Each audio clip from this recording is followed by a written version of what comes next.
káàkiri àgbáyé ọ̀rẹ́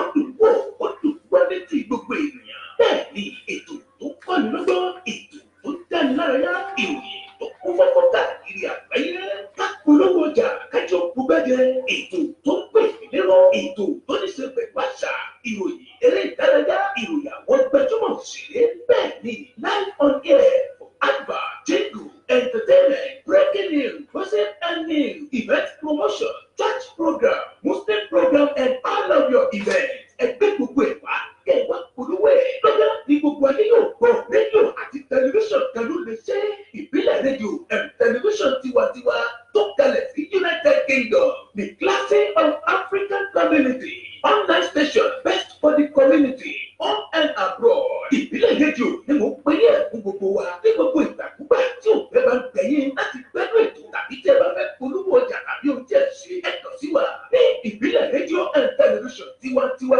ẹ lè wò wá kedere tàbí kí ẹ gbọ́ wa live on www.ibileradio.com tàbí lórí TuneIn Radio, lórí Twitter, Instagram àti Facebook. Ẹ tẹ ìbílẹ̀ rédíò láti bá wa dòwò pọ̀ lórí ohun tí ọ̀gá ní bá fẹ́. Ẹ pe àwọn nọ́mbà yìí 0790802594 tàbí 07795671385 tàbí 07424728743. Ìbílẹ̀ rédíò and television tiwantiwa kárí ayé ni wọ́n ń wò wá gbọ́ wa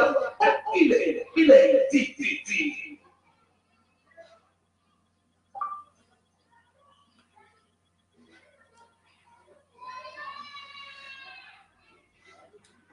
tó ẹ̀yin yẹn wá tọrọ gáfárà, tọrọ àforíjì nítorí pé iná wa ló ṣe mọ̀nàmọ́ná, kí ẹ fi oríjì wá, Ọlọ́run kí ó ṣe àforíjì fún gbogbo wa. أعوذ بالله من الشيطان الرجيم بسم الله الرحمن الرحيم الحمد لله رب العالمين الرحمن الرحيم مالك يوم الدين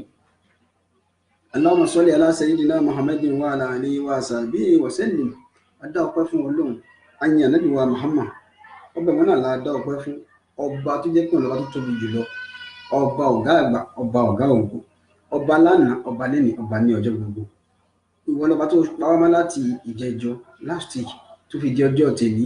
Thank God it's another Friday. Adébáṣedé, àwọn àfọ àwọn òbí wa, gbogbo àwọn tí wọ́n ní ìwà àdúrà ní orí wa, Olúwa o, àti òkú wọn àti ayé wọn, wọ́n ní mọ́nà hakul àlẹ́yìnà aláhàyà òmìnir wal amwat, gbogbo wọn pátápátá Ọlọ́run bá ṣe àlékún ìkẹ́ fún ẹni tó wà láyé. Olúwa o, má jẹ́ kí ilé wọn parẹ́ fún mímọ̀ láéláé, àlùbáríkà wọn Ọlọ́run má jẹ́ ó tán lára wa. Ọlá la hawla wala quwwata illa billahi al-aliyyil azim. Nítorí àsìkò tí èyí tí ó ti kọjá mọ́ wa lọ́wọ́, kí a sáré lọ ẹ̀rí pé a tún délé níbi àṣedí láti iléeṣẹ́ wa ìbílẹ̀ rédíò and TV, ìbílẹ̀ rédíò tiwantiwa. Níbẹ̀ náà la wà lórí ètò wa Al-Hikmah program, the wisdom program of the universe. Mo rí àwọn bàbá mi tí wọ́n wọlé sórí programu, bàbá Al-Imam Abdul Faisal. You are welcome on program. Akínyìn o, anakumullah. Àwọn bàbá ó ní pé à ń kí Ọlọ́run lọ́wọ́, òní ìyá kí ń gbà tẹ wọlé. Tó ẹ̀yin yẹn wá lórí Twitter, lórí Instagram, lórí Facebook, gbogbo àyíká yìí láti lè máa wò wá lórí internet. Ẹ̀yin máa ṣe ìkéde fẹ́ ṣe ìpolówó ọjà, ẹ kàn sí wa lórí iléeṣẹ́ wa nílùú London. Nọ́mbà tí ẹ lè pè wá sí +447459353799. Nọ́mbà tí mo pè yín náà ẹ lè WhatsApp wá síbẹ̀. And you can also reach us on +447424728743. Nọ́mbà tí ẹ lè pè wá sí ni ìkéde àti ìpolówó ọjà ó ṣe pàtàkì ní iléeṣẹ́ wa ìbílẹ̀ rédíò and TV, ìbílẹ̀ rédíò tiwa. Pẹ̀lú lórí ètò Al-Hikmah program ní ọmọ yín ní olólùfẹ́ yín Àfáì Abdulaziz Isiaq Abiola ìdí àkúwà ọmọ bíbí ní ìlú Òṣogbo. Nọ́mbà tí ẹ lè pè mí sí +23470, ìyẹn ní WhatsApp nọ́mbà mi o, 69678147. Nọ́mbà tí ẹ lè pè mí sí +201121349434. nítorí pé kí ni ìlú Cairo la wà tá a ti gbóhùn sáfẹ́fẹ́. Extension ìbílẹ̀ rédíò láti lọ́rùn náà ló débi tí a wà yìí. Ọlọ́run akíw ayọ̀ ológun á wá bá ètò náà lọ lórí nǹkan tí à ń sọ ní àti ìjẹ́ẹ̀dógún. À ń sọ ní pé ilé ayé tá a wà yìí o, ọjọ́ ilé ayé ọjọ́ mẹ́ta ni. Ẹ̀yin èèyàn wa ṣé bẹ́ẹ̀ ni àbí bẹ́ẹ̀ kọ́? Ẹlòmíì wá wò pé ṣé bí èèyàn ṣe wá pẹ́ láyé tó náà ọjọ́ mẹ́ta ló lò, ìgbà mẹ́ta là ń lò láyé. Ẹ̀rí Yorùbá sọ àwọn Haúsá wọn ní Sẹ́ríkí Gómà, Zamani Gómà, ọba mẹ́wàá, ìgbà mẹ́wàá ló ní ilé ayé. kò sígbà ẹnìkan ò lórí ayé gbó ẹnìkan kò lù tẹ̀ yóò kú bẹ̀ náà ni ká tó wá máa bọ̀ lọ à ń bọ̀ wá náà láàrin ìṣẹ́jú kan. Gbàmígbàmí ìyá àgbàlagbà ọlọ́run má jẹ́ ọ̀rọ̀kùn gbàmígbàmí ìnira ní ìjọba lẹ́gbẹ̀ẹ́ kọ̀ọ̀bá ọlọ́run dákun má jẹ́ ìnira. Ọlọ́run àpàjù sáyé mi ọ̀tá ẹ̀ máa wọlé já apáta ìyá ayé mi ò ní ìdòkú ayé lábàjù lára orí. Dídùn lásán yóò máa sùn. Dídùn lásán yóò máa sùn. Èsì ìdáhùn tí mo ń retí. Ìsì ayọ̀ ni ó jẹ́ nǹkan. Wọ́n láàánú bí Ádámù má jẹ́ kùnà láyé mi. Ọlọ́run àpàjù sáyé mi ọ̀tá ẹ̀ máa wọlé já apáta ìyá ayé mi ò ní ìdòkú ayé lábàjù lára orí. Ọlọ́run alágbàdúrà mi, wọ́n jẹ́ kábàámọ̀ pé mo wáyé. Ọlọ́run dákun gbàdúrà mi, wọ́n jẹ́ kábàámọ̀ pé mo wáyé. Wọ́n lẹ́nà bí mo mọ̀ mi, má jẹ́ mọ̀ láyé. Ọlọ́run àpàjù sáyé mi ọ̀tá ẹ̀ máa wọlé Mo já jẹ́ pátá ìyá ayé mi ò ní lókù. ayé lábàjù lára orí. ọlọ́run gbogbo ìgbà yóò ká lè lò láyé ọlọ́run má jẹ́ àlò jáde jáde bí ìjàkálò rẹ̀ lè rèé àlẹ́ àyàmù sànà sátùn ọjọ́ ilé ayé mẹ́ta ni nǹkan tá à ń bá lọ láti ìjẹjọ ni láti ìjẹdógún last week àtọwọ́ àforíjì pé àdìwá sórí program fún ìdí kan àti kejì kí ó lè bá dáa náà ni àwọn ọ̀jọ̀gbọ́n gbé kalẹ̀ wọ́n ní àdúnìyà sànà sátùn ilé ayé sànà sátùn àyàn ọjọ́ mẹ́ta ni alhamsi mo ti kà fún wa ní ìjẹjọ ní alhamsi ọjọ́ àná ìṣínà òye tá a ti lò kọjá ìyàwó òdàkùn ní padà wá mọ́ àná Thursday táwọn ti ń sọ ìgàn lánàá tílẹ̀ iṣu tó mọ́lẹ̀ ní ìná ǹjẹ́ àrídá padà wá mọ́ àrídá padà wá mọ́ káti ẹ̀ mú bẹ́ẹ̀ pé àná Thursday èyí tá wá wà nú ẹ̀ ó ní wàlíyọ́ọ̀m náà yí ìṣòro wà láyé ẹ̀dúnmá ọjọ́ èyí tá a wà nínú ẹ̀ ọjọ́ kan ni tá a wà nínú ẹ̀ à ń lò lọ wẹ́rẹ́wẹ́rẹ́ báyìí wà láyé ẹ̀dúnmá òun náà ò ní máa lọ gbére o yóò padà tán bí àná ṣe tán tó kú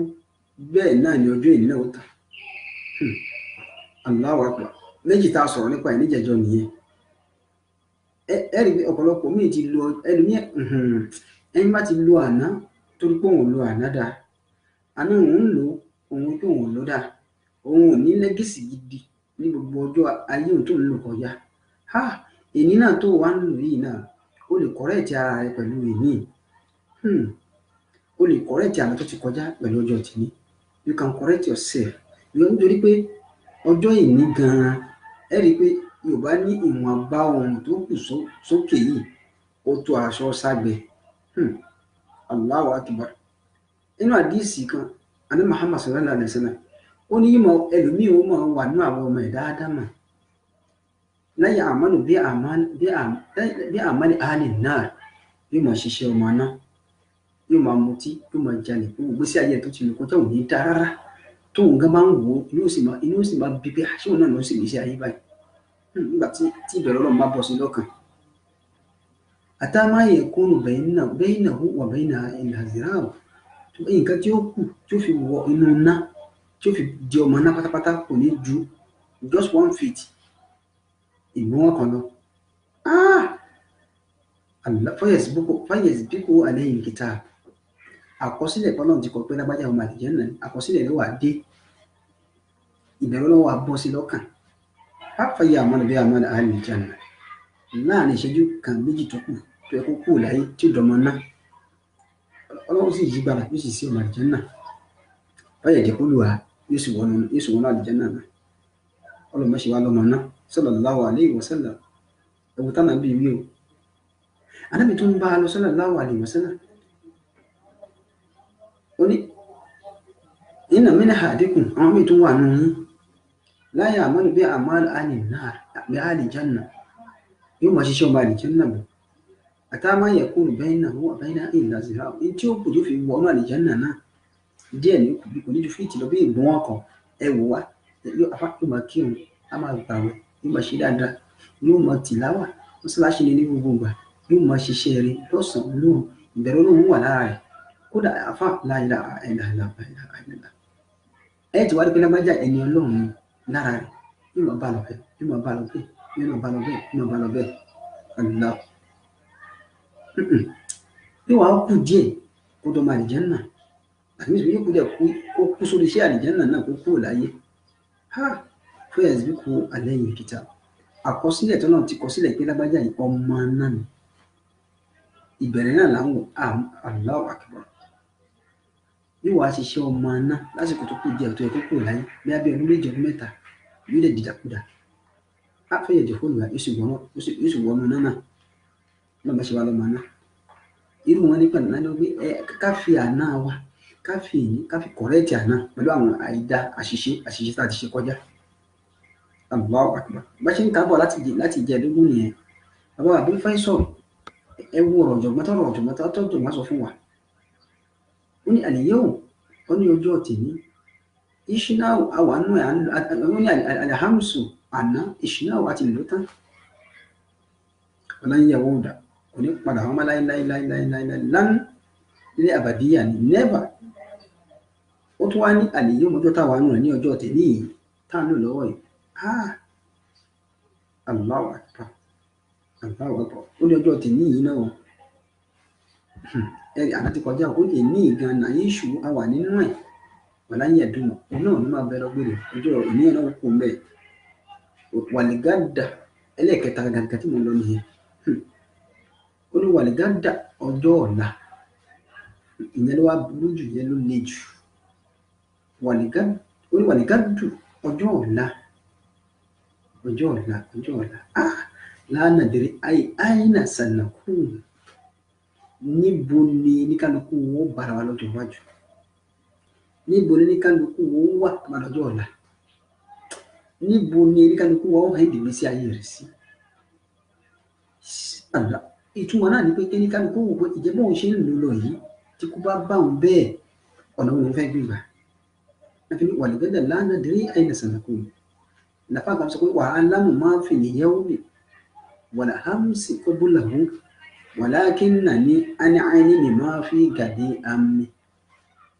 ẹgbọ́ wọ́n ní wà á lámù máa fi nìyẹwò èní àtìmọ́tò ń ṣẹlẹ̀ èní náà láàmú lọ́tí gbogbo àjọ ń rìn yìí wàlà hàmsì kọ́bùlàhù ó ní àná sì ti kọjá gbogbo àmọ́ tó ṣẹlẹ̀ lánàá èní náà à ń rí tèmi náà tó pé inú èní náà láwà walakinnani an alimi ma fi gadi ammi ó ní àmọ́ àtèmi àtiwọ́ tó ń gbọ́ mi Allahu Akbar ma fi gadi ammi ọjọ́ ti tọ̀la tó wà wájú wa yìí gan afọ́jú ni wá nípa ẹ̀ àmọ́ tí ó ṣẹlẹ̀ Allahu Akbar ìtumọ̀ náà ní pé kí ọ̀bọ iṣẹ́ bóun ṣe ń bá lọ yìí àfáà náà ò tí ì dákẹ́ ó ní tó bá jẹ́ pé àmọ́ tí ó ṣẹlẹ̀ lọ́jọ́ iwájú àbúrò àfáà mi kan dáadáa tó bá sọ̀rọ̀ lọ sọ̀rọ̀ wọ̀ á ní ẹni tí ò tí ì kú kó má fi wèrè ṣe yẹ̀yẹ́ nítorí pé kò mọ irú ikú tí ó pa òun náà àfáà ní wàlígádù ọ̀la lánàdìrí àìnà sànàkùnà níbo là wà lọ́jọ́ ọ̀la kí ló ṣẹlẹ̀ lọ́jọ́ iwájú ṣùgbọ́n ọ̀la táwọn òbí wá ọ̀la sátọ̀dẹ̀ tílẹ̀ ọmọ yìí kọ fíútsọ̀ wa yìí gan kí làwọn tí ó ṣẹlẹ̀ níbo ni kó kà wá mọ́ báwo la ṣe bá Ọlọ́run àfáà náà wà dákẹ́ ó ní fàṣọ fà ó ní kó ṣe dáadáa o ní kó ṣe mímọ́ kó wà sincere kó ṣe mímọ́ kó wà Allahu Akbar ó ní wàsáàmà máa ṣàmójúkù ó máa tọrẹ ṣàmójúkù fáwọn èèyàn ó ní wà dáa lè hálíkọ̀ lè hálíkì ó ní wà dáa lè hálíkọ̀ ó ní fi àwọn ọmọ ìdálẹ̀ àwọn èèyàn fi wọ́n lẹ̀ lè hálíkì fún Ọlọ́run ọba tó dá wọn ìwà àwọn èèyàn ìwà wọn ìwọ oníkálukú fi oníkálukú lẹ̀ pẹ̀lú ìwọ́ṣàṣe onífàsọ́fà ìwọ́ṣàṣe mímọ́ ṣe dáadáa wàsáàmà kó o sì máa ṣàmójúrò kó o máa ní jẹ́ kí ọkàn rẹ ó gbà yín kó fúyẹ́ sẹ́nibọ̀dì Allahu Akbar oníwàdáhàlẹ̀ hálíkọ̀ fi àwọn ẹ̀dá lẹ̀ fi àwọn èèyàn sílẹ̀ atọ́kùnrin àtọ́bìnrin fi wọ́n lẹ̀ pẹ̀lú ìwà wọn a lè ní wàdáhàlẹ̀ hálíkọ̀ fi àwọn èèyàn lẹ̀ àbí ká ní wàdáhàlẹ̀ hólókọ̀ fi ìwà àwọn èèyàn lẹ̀ ilẹ̀ hálíkì fún Ọlọ́run bá tó dá wọn ẹgbẹ́ àfààná ṣe ń kanu ó ní fààná ó ní èmi wà á ń ta àtìgbọ́ tó ń gbọ́ mi o wà hún àti gbogbo àwọn ẹ̀dá pátápátá rọ́ọ̀hì lúnà gbogbo aláàpò láyé lálọ́ bá ọlọ́run bá wa kí ni bá wọ́n dáhùn yẹn sí ìwọ ṣàgbéyìí kò ṣe dáadáa Allahu Akbar ṣàgbéyìí kò ṣe dáadáa wọ́n jẹ́ kí wọ́n àwọn ẹ̀dá èèyàn kó dà ọ́ láàmú ìwà àti ẹni kí wọ́n mójútó Allahu Akbar ẹni gbà tí mo sọ̀rọ̀ ní last 2 weeks ló sọ fún wa bàbá tí mo ní pé ó lọ bá ọba lálejò tó bá sọ̀rọ̀ lọ sọ̀rọ̀ fún ọba yóò sọ fún ọba kábíyèsí ahasin ẹ ṣe dáadáa ìlànà mùsíyì sí ẹni tó bá ṣàbùrù sí yín fa ìlànà mùsíyì àtòrí pé aláburú èèyàn ẹ jẹ́ pé ìwà ọwọ́ rẹ̀ aláburúkú ni bí káyéèyàn ó bàjẹ́ kéèyàn ṣubú ní títí ẹ̀ sátẹ̀kì fi ìsáhàtù gbogbo èròǹgbà burúkú ọkàn etí ọkàn rẹ̀ gbogbo ìwà tí ò dá lọ́wọ́ rẹ̀ ìwà burúkú sátẹ̀kì fi yóò padà wá tó àti pé ìwà yẹn ẹ̀san padà wá kéré lórí à ń bọ̀ wá bẹ̀ Allahu Akbar ẹ̀rí àfáwá ní wàlígán ọ̀la ọjọ́ iwájú ọ̀la lánàdìrí ẹnìkan kan mọ́ ayélujára sàgbàkú ńdọ̀láwà kí lànà tí ó ṣe òyìnbó ní nobody knows tomorrow except Allah ọlọ́run nìkan ló mọjọ́ iwájú ló mọjọ́ ọ̀la ẹ̀rí ẹlòmíì lénìí kò ní lówó lọ́wọ́ yóò mọ tọrọ jẹ ibi yóò máa pa kódà á ti ṣe mẹ́sẹ́ńjà dáadáa rí lóríṣiríṣiríṣi nígbà tí bàbá ní ọjọ́ ọ̀la la ilaha illallah muhammadu bàbá kan sọ pé ká anna al-fata lam ya'ra yawma izakitasa wa lam yakun suluka izama tamawala pé ká anna al-fata ẹ bá rí ọmọ ẹ̀dá adámà míì lam ya'ra yawma izakitasa nígbà tó bá ń wọṣọ tó ń chẹ́ǹdì aṣọ lóṣìṣẹ́ yóò dé fìlà yóò wọṣọ yóò wọ oríṣiríṣi ayé tó máa fáìn lam ya'ra wà dàbẹ̀ pé òun gan ò tí ì hìn òòrùn kó máa tọrọ aṣọ wọ̀nyí kó máa tọrọ bá gbé ọlá rẹ̀ bí Allahumma malikal mulki tu'til mulka man tasha ọlọ́run ìwọ lọ́bọ ọlọ́lá tu'til mulka man tasha ẹni tó bá wọ̀ ọ́ lọ fún lọ́lá ẹni ayé ti rẹ̀ pé kò lè jẹ́ èèyàn lánàá wọ́n ti wá dọjọ́ èní ẹ̀rí bó ti wá di ọlọ́lá watanzi'ul mulka mimman tasha ẹlòmíì ti lu ọlá lánàá lóríṣiríṣi àfa ó jẹ ayé àfa àwọn ayé àjẹfọ́ lójú àmọ́ ọdún wọn lẹ́nu nǹkan wọn jẹni tí ń tọrọ jẹ ọlọ́mọ gba ọlá lọ́wọ́ wa wọ́n tọ́ ìzù máa ń tẹ̀síọ́ ẹni tó bá wọ̀ ọ́ lòun fún níyì lòun fún lágbèéga ọ̀tẹ̀ dídùn máa ń tẹ̀síọ́ ọlọ́mọṣà ìgbéwàga ẹni tó bá sì wọ̀ ó sì rẹ́lẹ̀ ó gba ọlá lọ́wọ́ ẹlòmíì ó sì gbé ìyàlé lọ́wọ́ ọlọ́mọ gba ọlá lọ́wọ́ wa ó tún wá mú ẹlòmíì tó pé ìyà ló ń jẹ láti nínú ní wọn kò sí lówó kankan nìyẹn wọn ó sì mú jáde ó sì sọ́dọ̀ lọ́wọ́ lójijì bíyẹ̀ dí kàrà khayr innaka ala kulli shay'in qadir ọlọ́run ọwọ́ rẹ ní gbogbo dáadáa gbogbo orí wa alágbára ní lórí gbogbo nǹkan olúwa mọ́ gbà ọ́ lọ́wọ́ wa wọ́n ní gádà kánà ìfàtà ẹ̀ máa rí ọmọ ẹ̀dá lámúyára yẹ ọmọ ìzákítà sá nígbà tó bá ń jẹun nígbà tó bá ń fún yàn láṣọ tí ń láṣọ fún yàn tó afá tó náà ti ń ṣe yọ̀tọ̀ mi bí ẹni pé kò tí ì rìn òhò bí pé kò tí ì máa tọrọ aṣọ wọ̀ rí ọ̀làmíyàgùn zòó ló ga ìzámátàmáwálá nígbà tó bá wá náwó tó náà di olówó tó fún yàn ní mílíọ̀n tó fún yàn ní táwọn tó ń ra mọ́tò fún yàn tí ń kọ́lé fún yàn tó ń ràn yàn lọ sí Amẹ́ríkà yóò wá dàbí ẹni pé òun náà ò tí ì tọrọ owó rí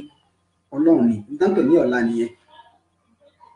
bọ́dọ̀ ti fẹ́ mọ ọlọ́run ẹni tó rí lánàá tó yẹ pé ebi ń pa àfà ó lè dèmí tó bá ṣọ́ra ó mọ̀ tọrọ oúnjẹ lọ́wọ́ rẹ̀ ni ọlọ́run fà burú ṣe wá má sì gba ọlá lọ́wọ́ wa afá wa ní bọ́ọ̀lù ti fẹ́ mọ̀ bí ọ̀la yẹn bá a ṣe jókòó yìí náà láàmà bá a ṣe wà náà láwàá yìí ọjọ́ iwájú bò la ṣe fẹ́ mọ̀ torí fáwọn ní pípa sọ́fà ṣe mímọ́ o kó wá sí sí ẹ̀ kó ṣe dáadáa wá sáàmà kó sì máa sàmójúkú fáwọn ẹ̀kọ́ máa tọrẹ kó máa ṣe dáadáa wàdá àlẹ́kọ́lẹ́kọ̀ fi ìwà àwọn èèyàn lẹ̀ àbí ká ní wàdá àlẹ́kọ́lẹ́kọ̀ fi àwọn ẹ̀dá lẹ̀ lèlẹ̀ hálẹ́kì fún ọlọ́run ọba tó dá wọn. wọ́n mọ̀ wọ àwọn èèyàn ṣe títí ẹni torí ọjọ́ iwájú rẹ̀ ni kò ṣọ èyí tó ń lò ló mà níbo la mà tá a hẹ́ ń jẹ sí. ẹni tí wọn àwọn ọ̀dọ́gbọ́n ti ń sọ̀rọ̀ yìí ó ní fa'ana èmi o wà á ń ta àtìwọ́ tó ń gbọ́ mi gbogbo àbá àbúfà ìsọ̀rọ̀ ṣe ń gbọ́ mi wà hún àti gbogbo àwọn èèyàn pátápátá ọ̀hìn gbogbo aláàkú láyé ìjọ kan la ilaha illallah muhammadu rasulullah sallallahu alaihi wasallam kó ọlọ́run ìwọ lọ́ba tó mọ àná wọ́n àná tá a mọ̀ ń gan àtúnmọ̀ tán torí ta bá mọ̀ àná wa yẹn ó yẹ kí àná ti jú èyí fún wa má àwọn òfúra èmi wáyé kó júwọ̀ ọ̀la fún wa má àfúra ọlọ́run ìwọ lọ́ba àná ìwọ lọ́ba èyí ìwọ lọ́ba ọjọ́ gbogbo ọba tó jú àfà wọn ní àparò bà lórùlé ojú tó lé ojú tó kù ọlọ́run ọba lọ́ba tí jẹ́ bẹ́ẹ̀. Allahu Akbar. Ẹlòmíì ń bẹ ọmọ tálákà yẹn tabari yìí Allahu Akbar. Kódà gbogbo àwọn táwọn lórúkọ ọmọ lórúkọ nínú Nàìjíríà gẹ́lẹ́ ni ẹ̀rí ẹlòmíì wọn gbúrò orúkọ bàbá wọn rí ní ilé ayé àwọn fámìlì kan ti jáde àwọn ọmọ abúlé àwọn tinú ẹ̀rọ fọ̀díyé ní gbogbo síbẹ̀síbẹ̀ ọlọ́run fà wọ́n sókè ẹ wò bó ni wọ́n ṣe rí ẹ wò bí ni wọ́n ṣe rí ẹ sì wọ́n bọ́ ṣe rí lánàá ọlọ́run ìwọ ni kábíyèsí rẹ̀ à ń bọ̀ wọn náà wò. Ó tara ẹ̀dá ètò dáadáa tó burú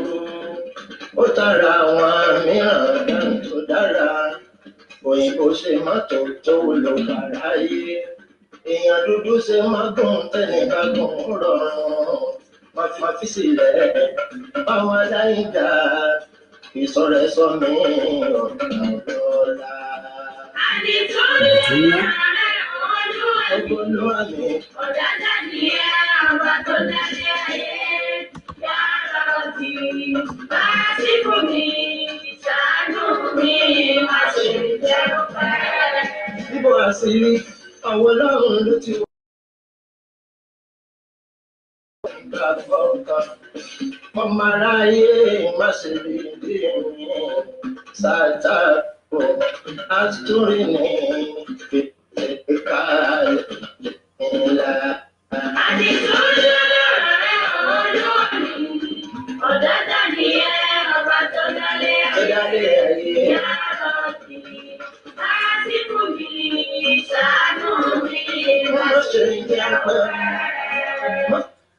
tó yín yẹn wa àdìtú ńlá lọ̀rọ̀ ọlọ́run èmi nìkan ẹ̀dá wa mọ̀ àná ti kọjá èmi ń kọ́ èmi gan àmọ́ tán bí a ṣe wà yìí ìwọ̀nba nǹkan tí ọjọ́ kù tílẹ̀ wọn aṣù ẹni tó mọ̀ sí àfihàn ọlọ́run bàbá wa ọmọ lọ́lá akínyín wọ́n ní happy friday àlùfáà wa akínyín púpọ̀ ẹ̀kú jímọ̀ ẹ̀ ló ṣe ọ̀pọ̀lọpọ̀ láyé àlùfáà mi dáadáa ni àlùfáà wa Quadri Abdulwahid Gbọ́lágadé àwọn náà jọ ìwà ṣé dáadáa lẹwà báwo ni gbogbo ilé akú jímọ̀ ẹ̀ ló ṣe ọ̀pọ̀ rẹ̀ láyé tó gẹ́gẹ́ bí nǹkan tá à ń bá bọ̀ àlùfáà wa ní ọjọ́ ọ̀la nìkan kan ò mọ̀ ẹ̀ẹ́dì bàtí mo bọ́rọ̀ bàbá kan bọ̀ lánàá ní last 2 weeks nítorí pé ní last week sí lórí program tí bàbá yìí bá fẹ́ sọ̀rọ̀ ọba gbà lálejò ni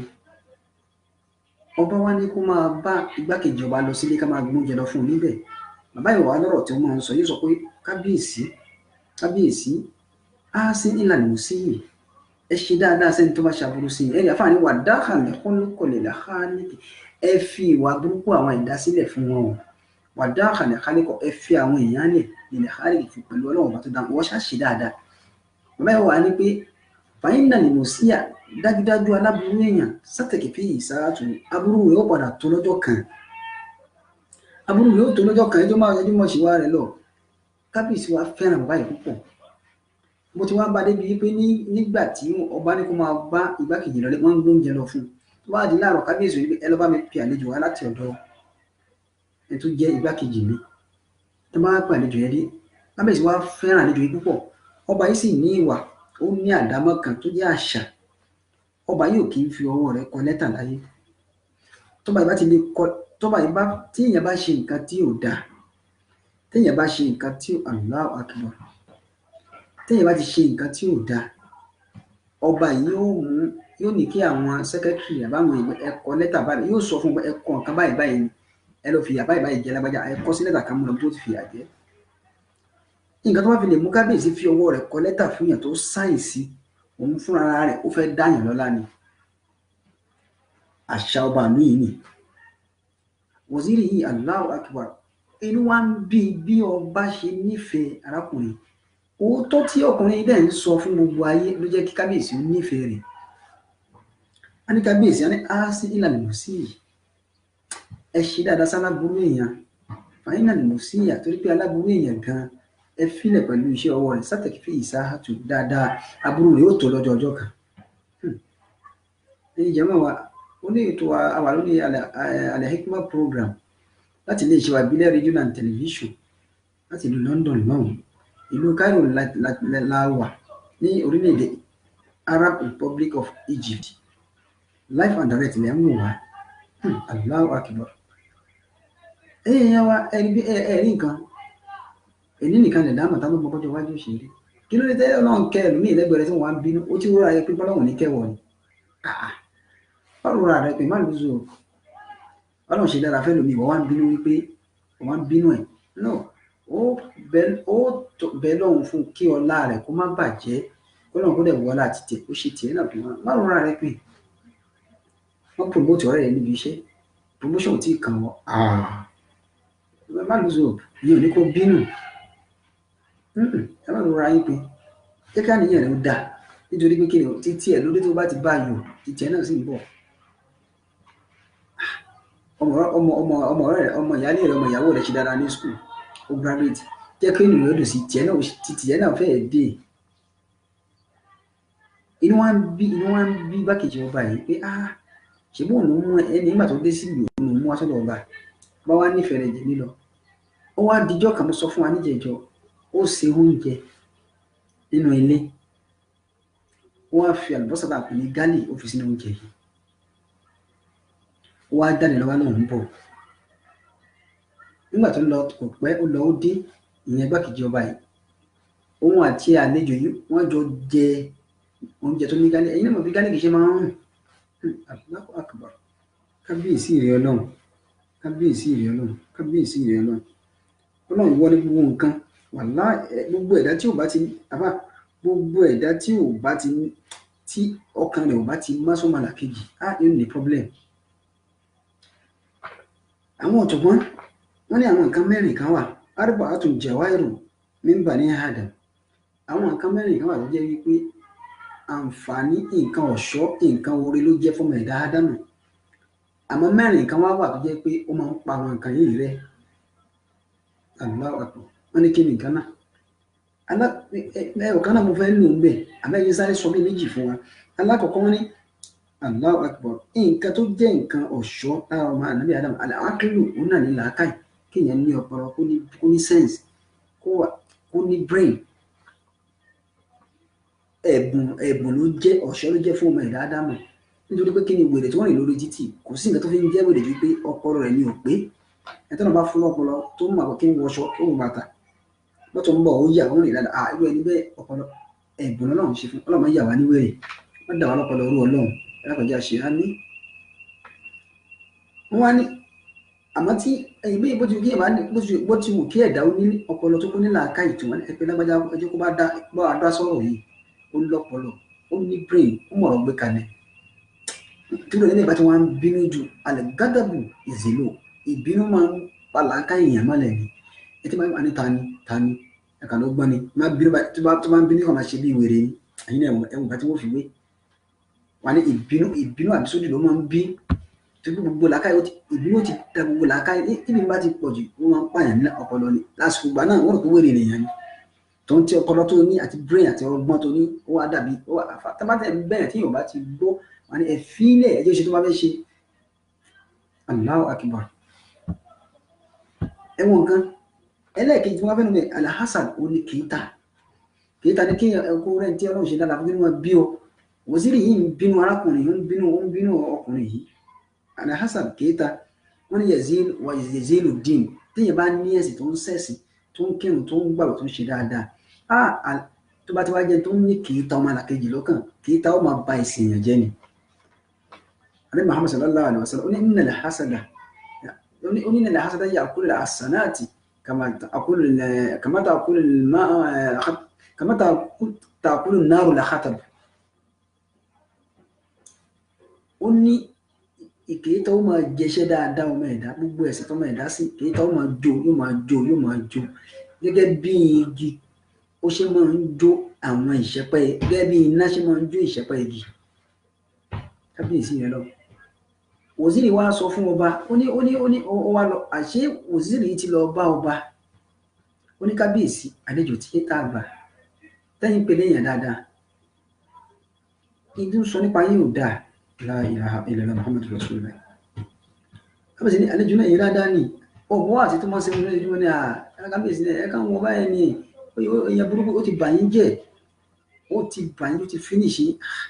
kábíyèsí ní kí ló sọ ó ní tí òun bá wá kí ní ààfin ní pálásì ní tóun bá ti jókòó tí tẹ́ bá ti ń bá òun sọ̀rọ̀ ẹnu yín máa ń rùn la ilaha illallah muhammadu rasulullah sallallahu ẹwúrọ́ tí bàbá yìí lọ pamọ́ àlejò yìí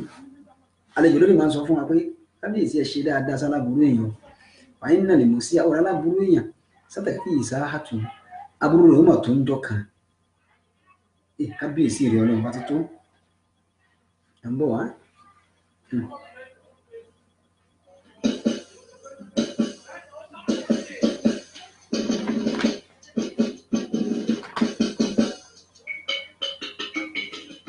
ìwọ ni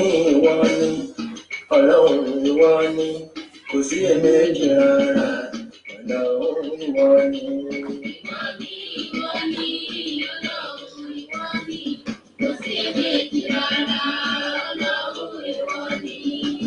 ìwọ ni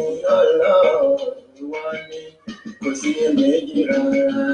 ọlọ́run ìwọ ni.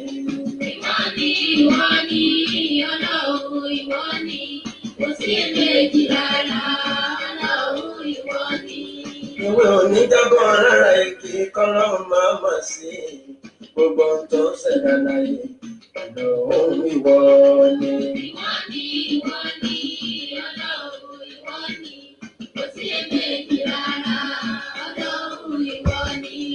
tó bá ń dára fẹ̀dá láyé ni màá ṣe yẹn dákọ́ àwọn kan lágbára wọn sì tún nímọ̀ tí wọn ò jẹ́ nǹkan kan ọpẹ́ ní kì í tọ̀ wọn dá ọlọ́run ló ń fún wọn ṣe.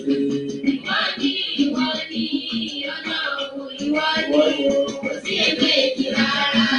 ọlọ́run ìwọ ni. tó bá kù díẹ̀ fẹ̀dá láyé má ṣe rò pé nìkan ni ẹni tó ń rò pé òun ló ń ṣe é tí ẹ̀ náà ń bá oníkàlùkù àmì tiẹ̀ lára lọ̀rọ̀ ilé ayé jẹ́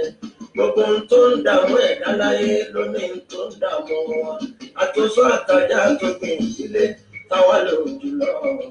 kò sẹ́ni tó ń ṣe wá láyé ọlọ́run ìwọ ni. ìwọ ni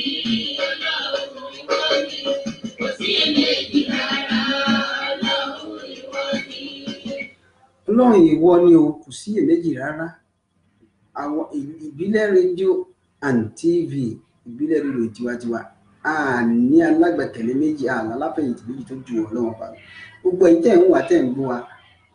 ọlọ́run ni àdúrà láwọn ṣe fún yín a appreciate nítorí pé kí ni o bẹ́ẹ̀ ṣe ń wọ̀ wá inú wa ń dùn tẹ̀lé ń gbọ́ wa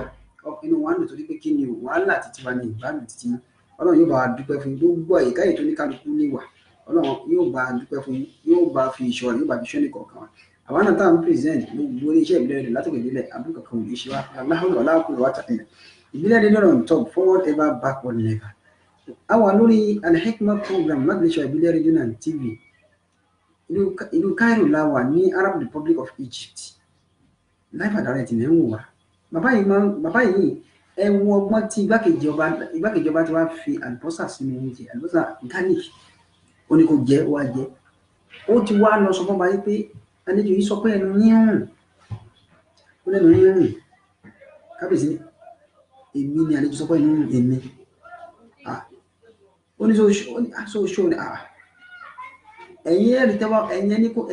tó bá wá bì tó bá ti wá ẹ̀wọ̀n kan tí ó ṣe ó ní tẹ́ bá ti ń bá sọ̀rọ̀ ẹnu yín máa ń rùn èèyàn náà wẹ́rẹ̀ pé yóò fọwọ́ bo ẹnu nígbà tó bá déwájú yín Allahu Akbar òun ló dẹ̀ lọ sọ fún àlejò yìí pé ó fi gálíkì sínú oúnjẹ wọn á jẹ oúnjẹ ó ní wá òwò àlejò wa o oúnjẹ tá jẹ yìí kábíyèsí wa kò fẹ́ràn òórùn àlùbọ́sà ayò èèwọ̀ ní kábíyèsí ò kì í gbọ́ ọ tó bá ti déwájú ọba yà fọwọ́ bọ ẹnu rẹ o la ilaha illallah muhammadu rasulullah sallallahu alaihi wasallam ẹ̀yin èèyàn òun ló lọ sọ fún ọba yìí pé àlejò sọ pé ẹnu ọba rùn òun ló sì sọ fún àlejò yìí pé àwọn àlejò kábíyèsí ò fẹ́ máa gbóòórùn garlic òun ló lè fi garlic sínú oúnjẹ fún àlejò yìí tó jẹ tó bá ti déwájú ọba kó fọwọ́ bọ ẹnu rẹ Allahu Akbar tó bá jẹ́ pé igbákejì báyìí mọ ọjọ́ wa tó bá rí ọ̀la ni oníwùwà tó wù yìí Allahu Akbar oníwùwà tó wù yìí àmọ́ ọjọ́ iwájú òye làbá fi ń kábọ̀ wípé fàánà àwa ó ní èmi wà ń tà àti ìwọ tó ń wù mí tẹ̀ ń gbọ́ mi wà ń rọ́ ìlú gbogbo èèyàn pátápátá láàpàdà kúrò láyé fi ẹ̀dálẹ̀ pẹ̀lú ààrẹ tọ́lọ́ ń dáná kò kullukum muyassaru bima ulikum laha gbogbo tọ́nà bá fi dá tó bá fi rọ ẹ̀dá lọ́rùn náà ni ó máa ṣe tó bá jẹ́ bá burúkú lọ́rùn torí ẹ̀dá wàláì burúkú yẹn ó dá lójú ẹ̀ tó bá gbé olè lọ́rùn rán èèyàn kó máa jà yóò perfect púpọ̀ ó jẹ́ sì náà ni gbogbo tọ́nà bá fi rán èèyàn láyé èèyàn perfect ń bẹ̀ gan débi pé Allah ní àtàyàrá àṣànà máa lẹ́ sàbílẹ̀ yókùdọ̀ alàlẹ́mọ́rí fi àyà mímí láti àtàyàrá àṣànà máa lẹ́ sàbílẹ̀ hasani afáàlẹ́ yókùdọ̀ alàlẹ́mọ́rí ọlọ́run ti parí ìgbésí ayé ọmọ ẹ̀dá mi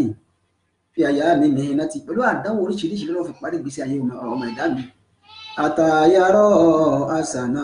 máa lẹ́ sàbílẹ̀ hasani àtàyàrá àṣànà máa lẹ́ sàbílẹ̀ hasani àwọn nǹkan tí ò rí tí ò dá lójú ọmọ aráyé wà dá lójú títí ẹ̀ àṣẹ ìwà kíta wà lọ́kàn mọ́ igbákejì ọba yìí apáni fi àwọn yẹn lẹ̀ pẹ̀lú ẹ̀dá gbogbo alákùnrin ìwà kúlù náà àmà náfọ̀ àlùmọ̀sùnmọ́ọ̀lù gbogbo tẹ́nìkálukú wa bá ṣe lọ́wọ́ bí wá léèrè tá a bá sọ̀rọ̀ mí lórí afẹ́fẹ́ yóò dàbẹ̀ ní kí bẹ́yà ẹnìkan là ń bá wí ni nítorí pé kí ni ọ̀rọ̀ ọlọ́run Al-Qur'an ọlọ́run torí ewúrẹ́ sọ̀kalẹ̀ kò torí ẹran sọ̀kalẹ̀ torí èmi àti ìwọ náà fi sọ̀kalẹ̀ àtàyàrá àṣànà máa lẹ́ sàbílẹ̀ hasani àtàyàrá àṣànà máa lẹ́ sàbílẹ̀ hasani ẹjẹ́ lọ sójú ọjà ń bọ̀ wá náà.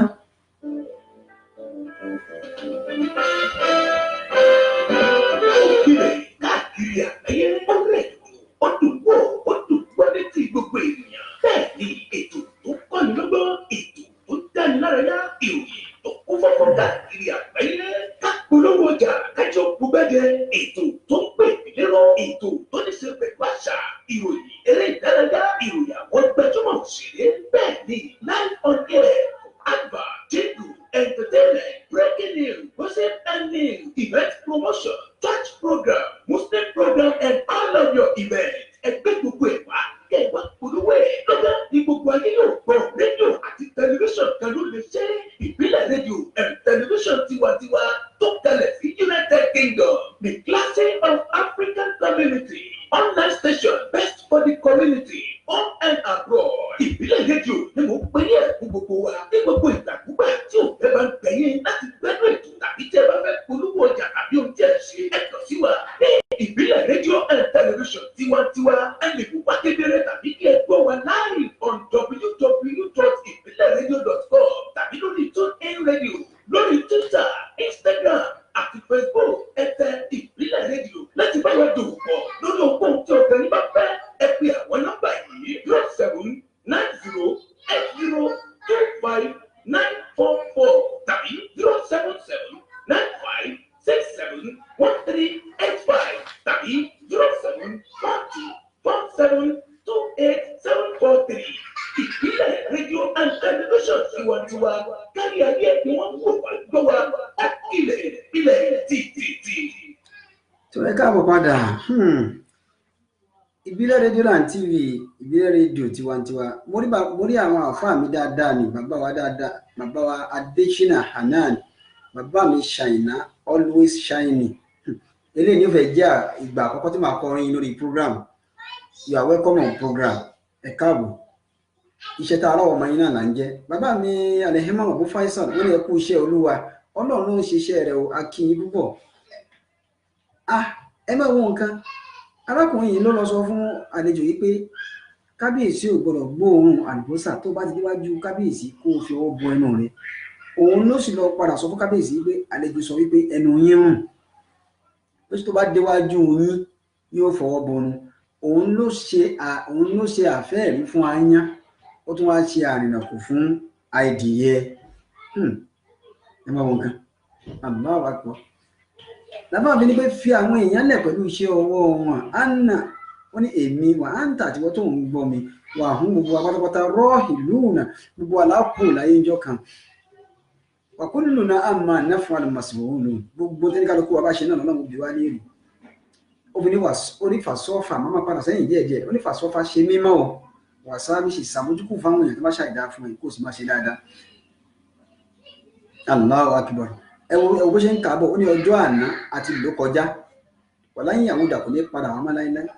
wàlẹ̀ yẹ́ ọmọ ọjọ́ èní náà yíṣù àwọn àánú ẹ̀ lọ́wọ́lọ́wọ́ wàlá ìyẹ̀ dùnmọ̀ kò ní máa bẹ gbére àná ti kú àti sìnkú àná òní ṣàárẹ̀ àmọ́kú tí ó pa ọ̀la ọjọ́ iwájú tẹ́nìkan kan ọ̀rẹ́ lẹ́yìn ọlọ́run nìkan ló mọ̀ọ́la wọn níta ní mọ̀ọ́la ọlọ́run ló mọ̀ọ́la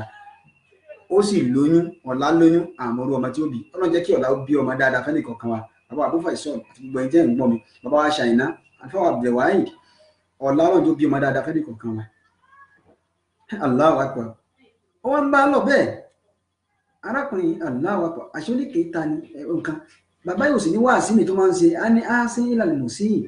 ẹ ṣe dáadáa sáwọn tí àwọn èèyàn burúkú aláburú èèyàn burúkú ẹ ṣe dáadáa sí o fàyín náà mọ̀ sí àtúndì pé ẹni tó wọn bá fi iṣẹ́ burúkú wọn sátẹ̀kì fi ìsáàtù aburú rẹ̀ ó padà tó lọ́jọ́ kan sáfọ́lọ́ ńlẹ̀ obìnrin pé wà dáàlà oníkọ́ nílẹ̀ àlè ẹ fi wọ àwọn èèyàn rẹ̀ fún ọlọ́run bá tó dá wọn kó san wọ́n lẹ́san wọ́n wá gbéra láti inú ilé wọn àti kèéta ti wà ní ọkàn igbákejì ọba yìí bí ọba ṣe nífẹ̀ẹ́ àlejò yìí sí ọ̀rọ̀ tí àlejò yìí máa ń sọ ọba fẹ́ràn rẹ̀ púpọ̀ ó wá òbí àbí lábẹ́yà fẹ́ gba pòtíṣàn níwájú ọba ni Imam Shafi ó ní làmá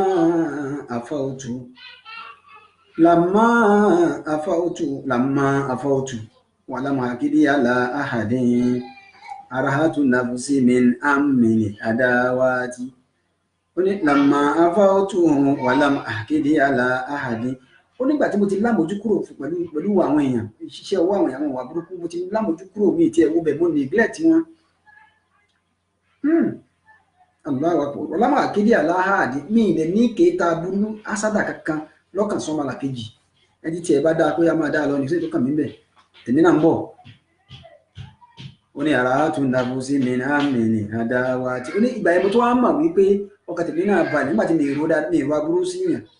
èmi náà gbogbo ẹni bá wọ aburú sí mi yóò padà sí lórí mi gbogbo àwọn tẹ́ ń wọ́ mi tẹ́ ń gbọ́ wa tẹ́ ń wọ́ mi tẹ́ ń gbọ́ mi ẹni bá ra aburú sí wa yóò padà sí lórí mi. ẹ̀yin jàmáà mi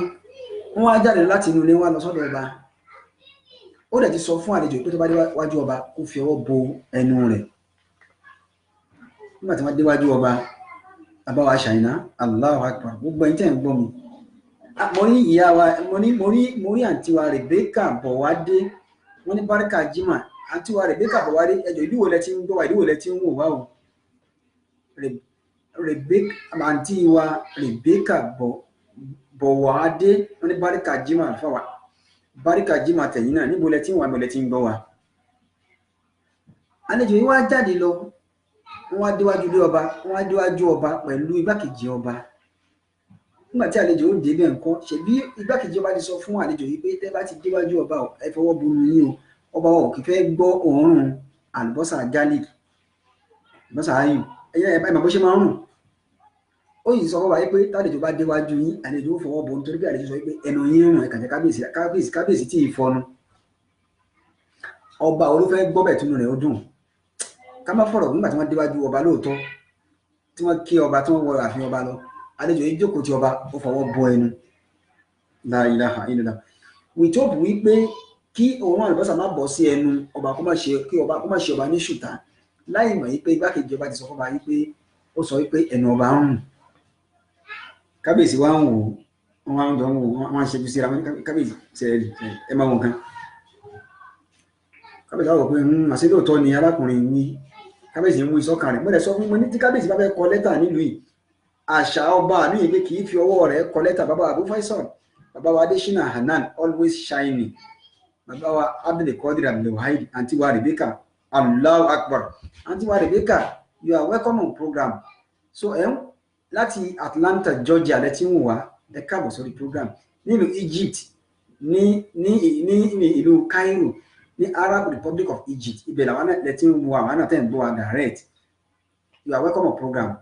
gbogbo eléyìí this will be the first time tí màá kọ́kọ́ rí ní orí program ẹ máa wo ọ̀rọ̀ tí mo sọ yìí ọba ó wá ní àlejò yìí fọwọ́ bu ẹnu ọba wa wò pé àṣẹ lóòótọ́ ni àlejò yìí sọ pé ẹnu mìíràn lóòótọ́ àlejò dẹ̀ fọwọ́ bu ẹnu nítorí kí àlùbọ́sà yẹn má bọ́ sí ẹnu kábíyèsí ẹ wá wò pé ọ̀rọ̀ méjèèjì contradict ara wọn àti wa Rebecca ẹ̀rí kí ni ká ṣe sọ̀rọ̀ yìí o kí ni ká ṣe sọ̀rọ̀ yìí ok nígbà táwọn ń bá lọ bẹ́ẹ̀ ọba àbí yóò dẹ̀ gbọ́dọ̀ fi ọwọ́ rẹ̀ kọ lẹ́tà tó bá kọ lẹ́tà fún yàn ó fẹ́ dá yàn lọ́la ni ó fẹ́ enrich yẹn ènìyàn ó ní owó ó lè ní ẹ lọ́yà ó lè ní ok mo kọ 50 million mo sáyẹn ẹ lọ fún un nílé ẹ fún un ní mọ́tò tó bá fẹ́ ṣe ìjàmbá fún yàn tó bá ṣe tí ò dáa ọba ó mú ọwọ́ ara ọba ó sọ fún àwọn secretary pé ẹ kọ lẹ́tà báyìí báyìí ẹni kan lọ pa alágbájá kò ní fọwọ́ ara ẹ kọ lẹ́tà tí ò dáa láyé ẹ má wò wá ọba ẹ wò àṣà ọba kí wá nìkan tó wá ṣẹlẹ̀ Allahu Akbar ọba wa ti rí pé ìjọ́ kìíní àlejò wa fọwọ́ bọnu ìjọ́ kejì ó fi ọwọ́ bọ ẹnu ìjọ́ kẹta ó fọwọ́ bẹnu èmi ní sọ pé ẹnu mìíràn àṣọ òótọ́ ni waziri wa lọ ní waziri ọgbàkejì ọba ìwà padà lọ bá ọba lẹ́yìn kábíyèsí nígbà tá a débi lánàá kí ni mo sọ fún yín ìwọ́n tó máa ṣe kéta èèyàn bó ṣe máa ṣe nìyẹn ìwọ́n lọ́lọ́ Allahu Akbar wọ́n ní second time tí àwọn mama wa Rebecca Bọ̀wádé wọ́n ní second time nìyí o Allahu Akbar ó ti wá pẹ́ tá a ti rí yín o báwo ni gbogbo àfìláńtà ṣe dáadáa lẹ́wà bàbá wa Ọmọlọ́lá ṣe ń gbọ́ mi bàbá wa Àbúfà ìsọ̀ ẹ̀yin ìyẹn wa orí ìbílẹ̀ rédíò láwa life and direct lẹ́hìn wà láti ìlú Cairo Egypt ẹ máa bá wa share program ẹ máa bá wa share ẹ invite àwọn ọ̀rẹ́ yín torí pé kí ni a ní máa ṣe àwọn ìbílẹ̀ rédíò gbogbo bí jẹ́ àdéhùn wa kò ní fọ́ etí yín ò ní di gbogbo ọ̀nà tẹ́lẹ̀ kálukú ń gbà tí àṣírí yín ti ń bù àṣírí ẹnì kọ̀ọ̀kan yẹn náà ní jí ó tú bí mo ṣe tọrọ fún yẹn náà jórí bẹ́ẹ̀ fún mi jórí bẹ́ẹ̀ fún gbogbo àwọn ìbílẹ̀ rédíò staff náà lápapọ̀ ọba wa wò pé kí ni mo lè ṣe o wà lọ́ba ó ní kí mo sọ fún kábíyèsí pé ó lẹ́nu yín hàn ṣe bẹ́ẹ̀ rí lánàá nígbà tó wá bí lálẹ́ àná ṣe rí pé ó fi ọwọ́ bo ẹnu kábíyèsí ní you are right you said so yesterday don't worry I know what to do I will surprise him ẹ máa wọ ọba yìí ní ìfọwọ́lẹ́ èèwọ̀ ọba ti lá ọba ò gbọ́dọ̀ fọwọ́ rẹ̀ kọ́ lẹ́tà burúkú sí yẹn inú wa bí ọba yìí àti wa Rebecca inú bí ọba wa wọlé lọ ó mú pen ó mú báírò ó kọ lẹ́tà tìbínú tó ní àlàáfíà làwọn wà láti ìlú Egypt bọ́dà wa Thompson dúró sí mi wọ́n ní amínà ya Allah you are welcome on program ẹjọ́ níbo lẹ ti ń wò wá ó rò mí pé àlásìkò tó rí pé a ti dín àsìkò bíi méjì kù nínú àti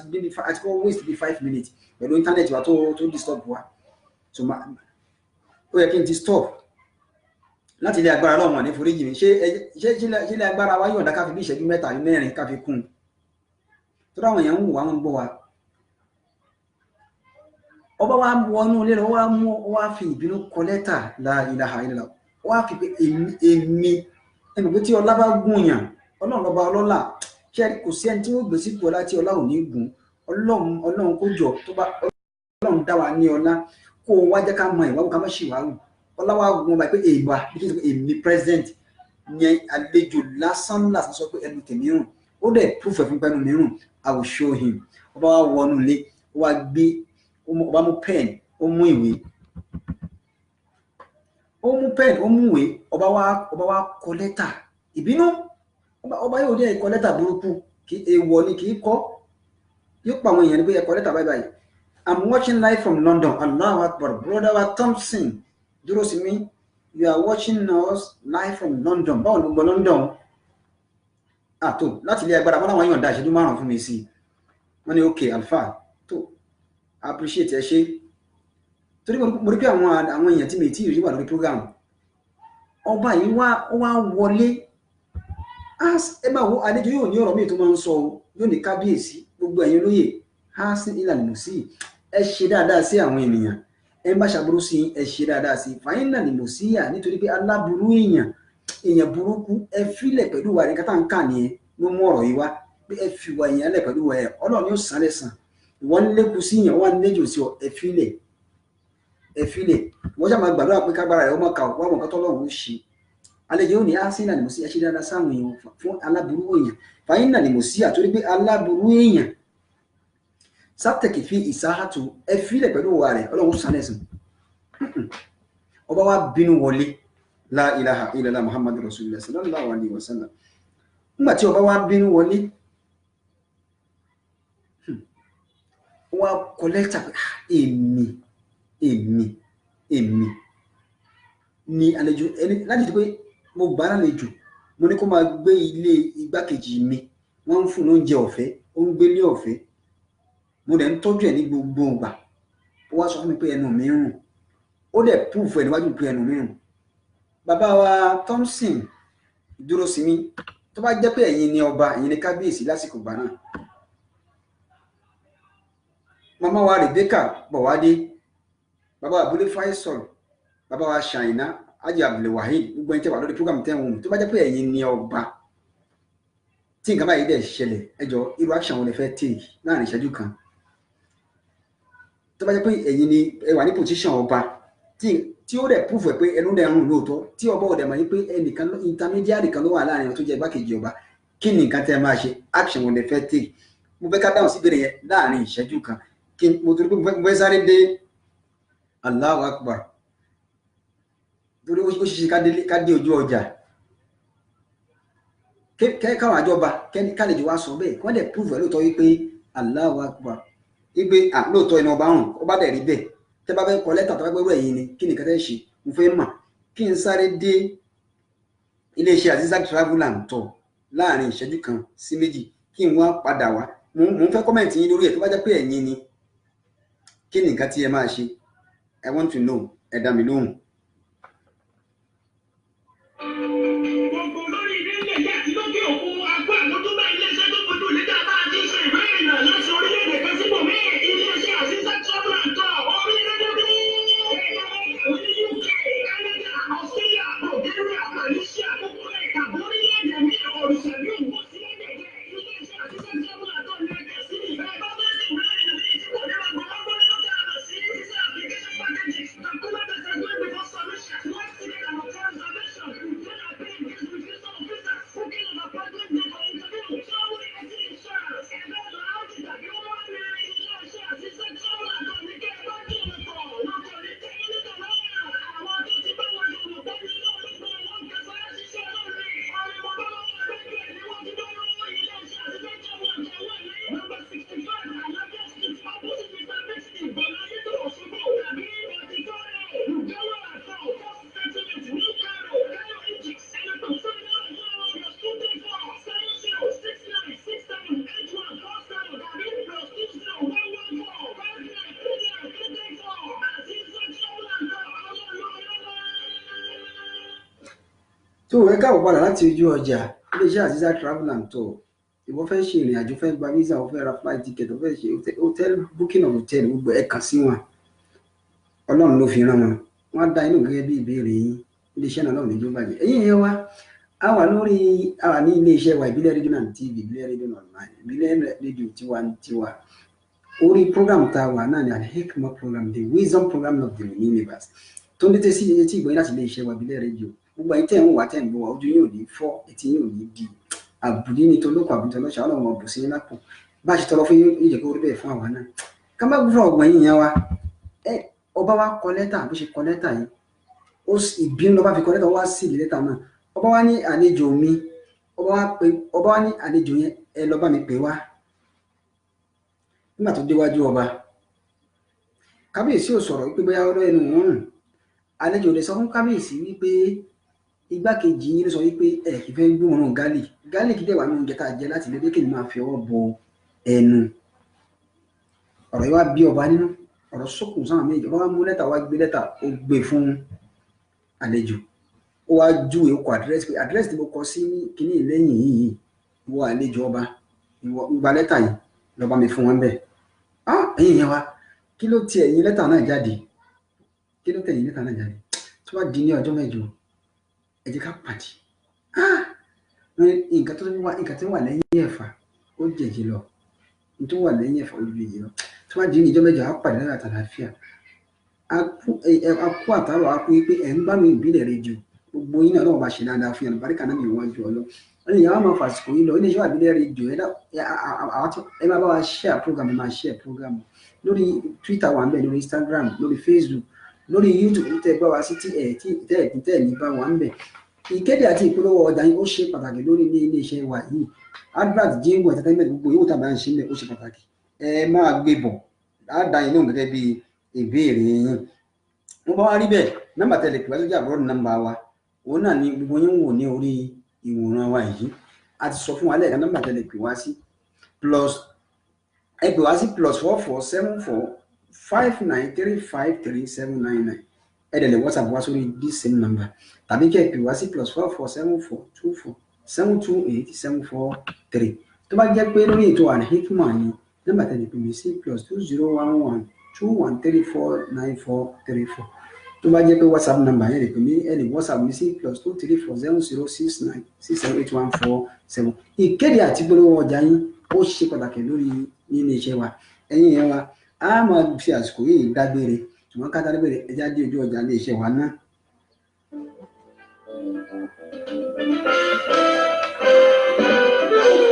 Káàkiri àgbáyé ọ̀rẹ́